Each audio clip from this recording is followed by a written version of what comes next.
আসসালামু আলাইকুম রহমতুল্লাহি ওয়া বারাকাতুহু। প্রিয় ভিউয়ার্স, আশা করি সবাই ভালো আছেন।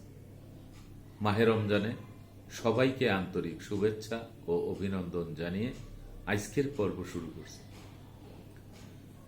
আজকের পর্বের যে ভিডিও, সে ভিডিওর মূল বিষয় হচ্ছে দলিল খতিয়ান থাকলেই জমির মালিকানা নয়। আপনি যদি মনে করেন যে আপনার সিএস খতিয়ান আছে, এসএ খতিয়ান আছে, আরএস খতিয়ান আছে, বিএস খতিয়ান আছে, আপনার গ্রামে দলিল আছে, আপনি দখলে আছেন, আপনি জমির মালিক। হ্যাঁ, আপনি জমির মালিক হতেও পারেন, আবার জমির মালিক নাও হতে পারেন। শুধু খতিয়ান থাকলেই আপনি জমির মালিক হতে পারেন না। আপনাকে বুঝতে হবে যে এই খতিয়ান কোত্থেকে আসছে এবং এই খতিয়ান মূলে কে মালিক।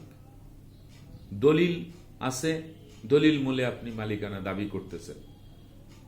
আসলে আপনাকে তো বুঝতে হবে যে দলিলটা কোথা থেকে আসলো, এই দলিলের মালিককে, এই বিষয়টা কিন্তু বুঝতে হবে। তাহলে কেন বললাম যে দলিল থাকলেই মালিকানা পাবেন না, খতিয়ান থাকলেও মালিকানা পাবেন না? আমরা খতিয়ান নিয়েই আসি। সিএস খতিয়ান, এসএ খতিয়ান, আরএস খতিয়ান পূর্বপুরুষের নাম। এখন পূর্বপুরুষ বলতে দাদার বাবার নামে সিএস খতিয়ান, দাদার নামে দেখা গেছে এসএ খতিয়ান, আবার দাদার নামে আরএস খতিয়ান হয়েছে। এখন এই তিনটি খতিয়ান আপনাদের কাছে আছে। আপনারা মনে করতেছেন যে সব সম্পত্তি আপনাদের। পুরাতন কাগজ খুঁজতে গেছেন, খুঁজতে যাই আপনি পাইছেন, বাস সম্পত্তি আপনার। কিন্তু এই সম্পত্তি দখলে নাই আপনাদের। এই সম্পত্তি অন্য কোনো ব্যক্তি ভোগ দখলে দীর্ঘ বছর পর্যন্ত। খোঁজ নিয়ে দেখা যাবে যে এই সম্পত্তি আপনার পূর্বপুরুষ হস্তান্তর করে গেছে, বেচা বিক্রি করে গেছে। তারা দলিল মূলে মালিক। আপনার দাদার কাছ থেকে অথবা দাদার বাবার কাছ থেকে তারা সম্পত্তি ক্রয় করেছে। ক্রয় করার পরে দীর্ঘ বছর তারা ভোগ দখলে থাকতেছে। তা আমরা উদাহরণস্বরূপ যদি বলি যে 1965 সালে আপনার দাদা সম্পত্তি বিক্রি করে দিয়েছে, তো 1965 সালে আমাদের দেশে কয়টি খতিয়ান ছিল? দুইটি খতিয়ান ছিল, সিএস খতিয়ান, এসএ খতিয়ান। তো সিএস খতিয়ান, এসএ খতিয়ানের সম্পত্তি যদি দাদা বিক্রি করে দেয়, তাহলে যে ক্রয় করেছে তার দলিলের সাথে সিএস খতিয়ান, এসএ খতিয়ানের মালিকানার চেইন সংযুক্ত হয়ে গেছে। তার মানে দাতার আর কিছুই থাকলো না। আমি বলছি যে সিএস খতিয়ান, এসএ খতিয়ানের সম্পূর্ণ সম্পত্তি যদি বিক্রি হয়ে যায়, আর কিছু অংশ যদি থাকে সেটা ভিন্ন কথা। তাহলে এই যে সিএস খতিয়ান, এসএ খতিয়ানের সম্পত্তি, সম্পূর্ণ সম্পত্তি যখন বিক্রি করে দিল, তা বিক্রি করে দিলে তো যিনি সম্পত্তি ক্রয় করেছে তার দলিলের সাথে ওই খতিয়ানগুলির মালিকানার চেইন সংযুক্ত হয়ে গেছে। এখন আপনার কাছে যদি ওই খতিয়ান থাকে, ওই খতিয়ান তো ভ্যালুলেস, আপনার ওই খতিয়ান পাওয়ারলেস। ওই খতিয়ান দিয়ে তো আপনি আর সম্পত্তি পাবেন না, কারণ আপনার পূর্বপুরুষের সম্পত্তি বিক্রি করে গেছে। দলিলি সম্পত্তিও ঠিক এরকম। আপনি হয়তো আপনার কাছে একটি দলিল আছে, কোনো ক্রমে আপনার বাপ চাচারা সে বা দাদারা সে দলিল খুঁজে পায় নাই, সে দলিল তারা সার্টিফাইড কপি দিয়ে সম্পত্তি বিক্রি করছে। এখন আপনি দেখছেন যে আপনার একটি দলিল পাওয়া গেছে, যে দলিল আপনাদের। এই দলিল মূলে আপনারা জমির মালিকানা দাবি করতেছেন।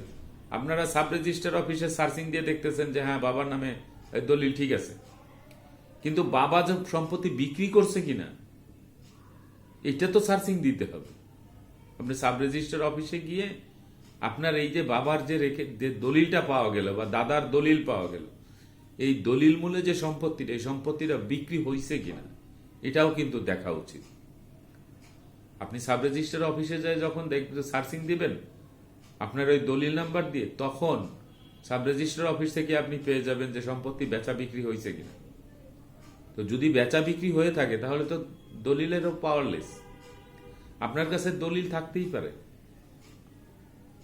আপনার কাছে দলিল থাকতেই পারে, কারণ দলিল অনেক সময় এমন জায়গায় রাখা হয় খুঁজে পাওয়া যায় না। অনেক সময় মানুষ ব্যাংকে দলিল দিয়ে মর্টগেজের মাধ্যমে তারা লোন নেয়।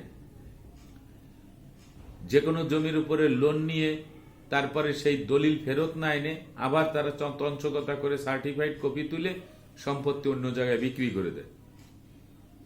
দেখা গেছে যে সম্পত্তি বিক্রি করে সেই টাকা উত্তোলন করে ব্যাংক ক্লিয়ারেন্স করে সেই দলিল এনে বাড়িতে রাখছে, সেই দলিল তার পরবর্তী প্রজন্মের কেউ এসে পাইছে যে হ্যাঁ আমাদের তো দলিল আছে, এই জমি আমাদের। এখন যেই ব্যক্তি সম্পত্তি পরবর্তীতে ক্রয় করেছে সেই ব্যক্তির সাথে দলিলালার সাথে সংঘর্ষ। এই বিষয়গুলি মানতে হবে। আপনাকে সর্বপ্রথম জানতে হবে যে আমার কাছে যে ডকুমেন্টসটা আছে সেই ডকুমেন্টসের সম্পত্তি হস্তান্তরিত হয়েছে কিনা।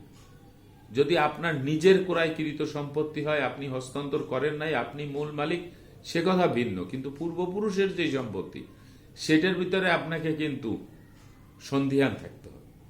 আপনাকে বুঝতে হবে যে আমার পূর্বপুরুষের কাগজ পাইলাম, বাট জমিও তো তারা বেচা বিক্রি করতে পারে, যেটা আমরা জানি না। এই জন্য প্রত্যেকটি কাগজ আপনাকে তল্লাশি দিতে হবে।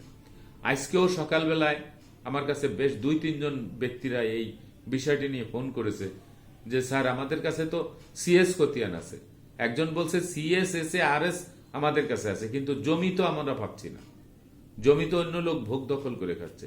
এই জন্য আপনারা যে সকল কাগজপত্রই আসুক না কেন, সেই সকল কাগজপত্র নিয়ে যদি একজন জজ সাহেবের কাছে যান, যদি একজন উকিল সাহেবের কাছে যান, আপনি যদি গ্রামের একজন মাতবারের কাছে যান, তিনি কিন্তু ওইটা বলতে পারবেন না যে এই জমি সম্পত্তি কোথায় আছে না আছে। কাগজটা সঠিক এটা বলতে পারবেন, কিন্তু সম্পত্তি হস্তান্তরিত হয়েছে কিনা এটা বলতে পারবে সংশ্লিষ্ট বিভাগ। এই জন্য আপনাকে সাব রেজিস্ট্রার অফিসে যেতে হবে, সেখানে গিয়ে আপনাকে দেখতে হবে, তহসিল অফিসে যাই দেখতে হবে খাজনাটা কে দিচ্ছে।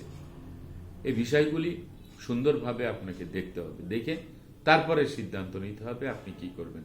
এই জন্যই বলা হয়েছে যে সিএস খতিয়ান, এসএ খতিয়ান, আর এস খতিয়ান দলিল থাকলেই জমির মালিকানা পাওয়া যায় না। জমির মালিকানা পেতে গেলে দলিলের সাথে প্রত্যেকটি খতিয়ানের মালিকানার চেইন ঠিক থাকতে হবে।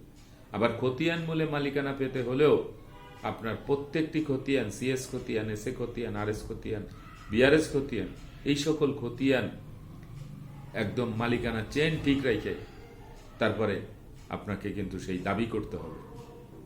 ভুলেও কখনো আপনি যদি জমি, নিজের সম্পত্তির কাগজপত্র আপনি যদি সঠিকভাবে প্রমাণ করাইতে না পারেন, তাহলে তো মামলা করে আপনি হেরে যাবেন।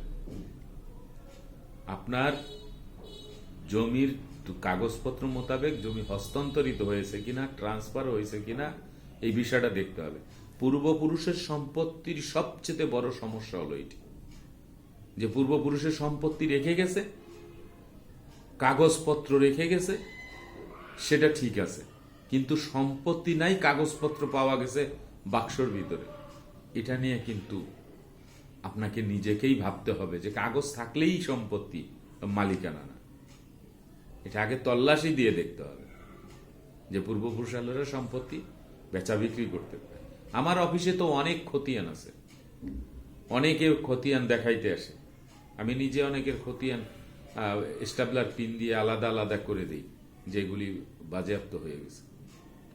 আশা করি আপনারা এই ভিডিওটি বুঝতে পেরেছেন। আজকের মতো ভিডিওটি এখানে শেষ করব। আগামীতে দেখাবো অন্য কোনো ভিডিও নিয়ে। সে পর্যন্ত সবাই ভালো থাকবেন, সুস্থ থাকবেন, আর আমার জন্য দোয়া করবেন। আল্লাহ হাফেজ।